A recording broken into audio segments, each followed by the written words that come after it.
Tɔgbi Ruben la wikpɔ nye eve gbalẽŋlɔlawo ƒe dometɔ ɖeka. Tɔgbi nɔ nu ƒom kɔ ku ɖe alie mole ba ɖeke lém ne bakute alo aŋlɔhogbe pak o. Alo da asi le teƒea ŋu, teƒea katã wɔ nyama. Enɔ nu ƒom kɔ ku ɖe alie dzɔ kple anyi ƒe mawuwo katã wɔ kafi dzo le bakutea. Ke mi ɖo to míase eƒe nyawo ɖa. Mietɔ te ɖoa, woyɔ fia be bakute. Woyɔ kpoe dzi be bakute. Adela ɖe fo teƒea. Elé anyigba ɖe asi ƒe blaenevɔtɔ megbewo. Yewo va dzɔ be aŋlɔwo alo dogbowo nasi le ŋɔtsia. Ye adela no ŋgɔ ekplɔ mi va afia. Adela ma koe nye adela tɔgolo. Gake kpɔlo wo teƒea le gbara. Afia enye trɔve xoxo aɖe. Enɔ adela tɔgolo si me kpɔwo megbe hafi wokplɔ ŋlɔwo va afia li.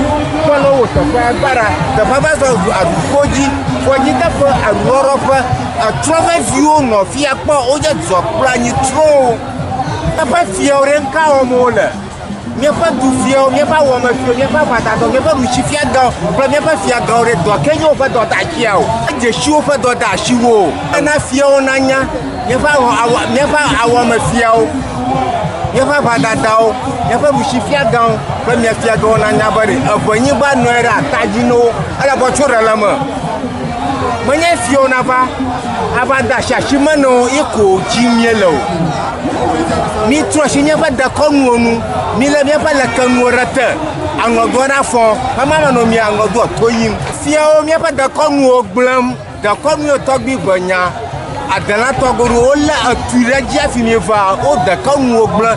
Efiwo ƒe atsimatsewo ɖokuia ɖe nu manyamanyama, ena míezu bometsilawo. Tɔgbi ɖeɖefia ɖe dedzem ye be eve fia ɖewo ɖe, wogbɔna fɔkpa ɖe gafɔ no le tutoƒo. Míaƒe aŋɔfia ɖewoa, eve fia ɖewoa, wogbɔna va fɔkpa ɖe gafɔ no le tutoƒo ɖe woƒe nu manyamanya me. Ŋkate megbe ne me ɖeɖefia dzedzem fia be adela ya ke ɖe fɔ anyigba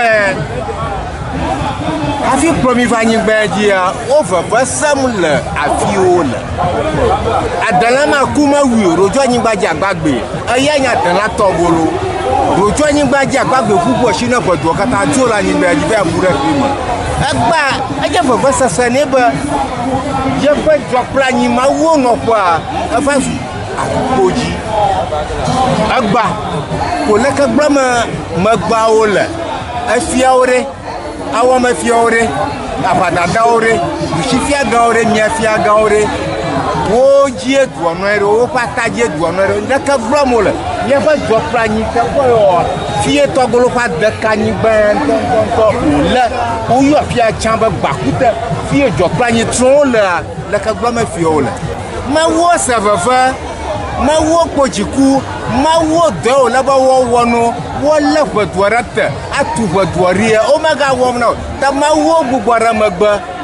Le megbe míakpɔm. Ayae na eʋedua to yim ɖo. Ne womenye kɔ kpo megbe oa, etua yi me ʋedua la yi ko yim wole.